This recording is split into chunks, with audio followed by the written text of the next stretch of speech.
Hello, everyone, and welcome. My name is Sam Krupski, and I want to start by saying thank you for taking the time out of your day to come join me for this webinar. This is actually my very first webinar, so I'm genuinely excited to have you here.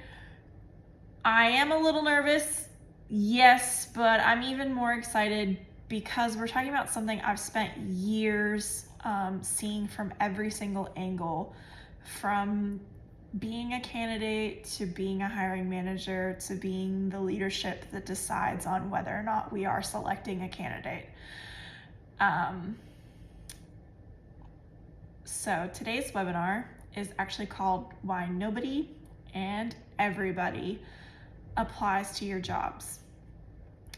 If you've ever looked at a job posting and wondered why you're getting hundreds of applications, but almost none of them are qualified, or why a role sits open for months with barely any applicants at all, then you are in the right place.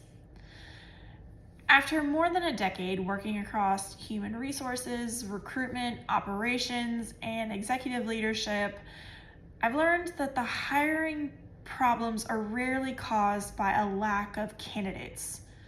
More often than not, they're caused by the systems, the processes, and the decisions happening behind the scenes. And that's what we're going to unpack today. This isn't about blaming recruiters or hiring managers or even the candidates. It's about understanding why the hiring process breaks down, how small decisions create big consequences, and what organizations can do to attract the right people instead of simply attracting more people. Whether you're an HR professional, a hiring manager, a business owner, or just someone curious about what really happens behind the hiring curtain, I hope you'll leave here today with practical ideas that you can start using immediately. So grab a notebook and jot down some questions if you're watching this recording, and let's go ahead and pull back why nobody and everybody applies to your jobs. Okay, I want you to do me a favor and imagine a posting of a vacancy, either on LinkedIn, Indeed, on your own website, or any other third-party recruitment sites, or even any job posting on an actual recruiter site. Now we'll go with 24 hours. You're gonna see that over 1,000 people applied to this job. And you know what? The HR team will tell the higher ups, recruitment is going great because they received 1,000 applications. Now, think about your own companies and hearing the same thing or doing the same thing or saying the same thing, and then 1 week goes by, 2 weeks go by, 3 weeks go by, and you still haven't hired anyone. Does that sound familiar? Here's the uncomfortable truth. You don't have an application problem. You do, on the other hand, have an attraction problem. And what do I mean by that? Here's part one, the hiring paradox. Now, why is it that you can post a job, receive hundreds, if not 1,000 applications, and still have no suitable candidate? It kind of boils down to the beginning of the process. And when I say the beginning of the process, every single website, every single LinkedIn post, Indeed post, even your own websites, when a person sends their application in or sends their CV in for review, and a JD for the actual job that you've posted has very specific keywords in it, saying you need to have X amount of years for this particular job. Say you need 5 years of sales, or you need 3 to 5 years of administrative work. And this is where the basis of the issues start. And we're going to talk about the ATS system. Do I have a problem with ATS? Absolutely not. I think it's a wonderful tool, but the problem is the tool has issues. And the biggest issue is the keywords. Because you stipulate in the JD that you specifically need this many years of experience, you need this particular degree, but the problem is you want a particular degree in a particular field. And so anybody that already has a degree, but it isn't listed for the particular field, like if they don't have, say you want somebody with a bachelor's degree in business administration, or somebody with a business, and they stipulate, well, not only do I have a bachelor's degree in economics, but I went ahead and got my master's in business administration. That person is absolutely qualified for the job, correct? Not according to the ATS system, because it was looking for a keyword that said it got a business bachelor's degree. So that candidate would be kicked out from the system from the very get-go. They send that application in and the system kicks it right back out because it doesn't meet the requirements according to the system. Now, the next issue that you also see with the applications, if a person actually got past the ATS system, is because they have tailor-made their CV to specifically get through the ATS system. So they tailor-made with the correct keywords, saying if they wanted exactly 5 years of administrative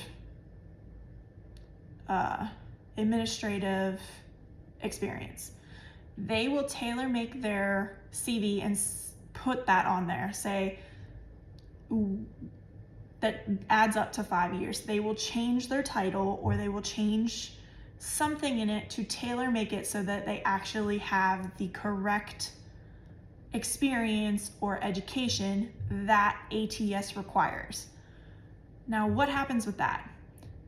People that are looking for jobs, or people that are qualified for jobs, are not going to they will try, but it gets very tedious of having to continually change your CV just so that you get past this process. So what happens? A lot of people won't even apply from the beginning because they're like, what's the point? Because even if I tailor make this CV, it still might not get past the system. So there's another barrier of why applicants will either apply or they don't apply at all. Now, once they actually get past the ATS system and you and the hiring manager or the recruiter gets a selected number of CVs that fit the criteria, that fit the JD, that, should be perfect, right? Should be perfect. And I put that in quotes because we all know that nothing is actually perfect, but this particular candidate seems to hit all of the check boxes, right? Then the recruiter sends the CVs to the hiring manager. They're like, okay, we did the initial interviews. These people are good. Here's the short list for you. Then you get into the whole aspect of, well, the hiring manager gets them. He may interview them or she may interview them. Not a single person actually meets the criteria, or they aren't what they're looking for because for some odd reason, from the time that the JD and the ATS system received all that information, somewhere along the lines, they actually changed the JD. So there's so many moving parts, and we all know this happens. We all have seen it. We all have done it. I mean, I can even admit that there was one time we were looking for a sales executive at the startup that I worked at. I wrote a very specific JD. I did all of the interviewing. Midway through the interviewing process, I was told that while that JD was correct for what they thought they needed, we realized that's not what we needed. We realized we didn't need another sales executive, we needed a sales manager. And so every single candidate that I had interviewed wasn't qualified for that because none of them had managerial experience. So, am I saying that that's correct? No, I'm not. I am saying that that is what happens during these hiring processes, and then that also feeds in to the problem. Now, this leads me into part 2, and I actually slightly spoke about it in part 1, but this is me going in depth on why the good candidates actually end up never applying to the jobs. Now, first off, we have bad job descriptions. It happens. It always happens nowadays, and I will tell you why. Because a lot of people will outsource job descriptions. They will say, well, we have 10 sales execs.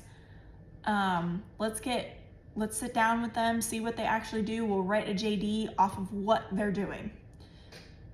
Is that wrong? No. Does it help with the situation? Also no. So you get that one aspect. Or you type into AI and say, I need a job description. This is what they do. This is what they need. And then AI will shoot you out a job description. And also, is it good? It is good. Is it what you say you need at the time? Absolutely, because that's how AI works. You know, it gives you what you feed it. Now, that is kind of where the disconnect also happens, because you can have a really good sounding JD, but some things are also lost in translation. And that leads me into the next part. Not only is it a bad job description, but then you might get impossible requirements. And this leads to the job description. You say, okay, well, I need somebody with 5 to 10 years experience. When you say 5 to 10 years experience, and then you're like, no, I really need, like, we're doing manager level, we're doing leadership level, so that means we need 10 years experience, flat. 10 years experience. But the problem is when you feed that into it, or you start writing it yourself, you say, I need 10 years of experience, and it ends up saying, I only need 10 years of experience of this particular job title.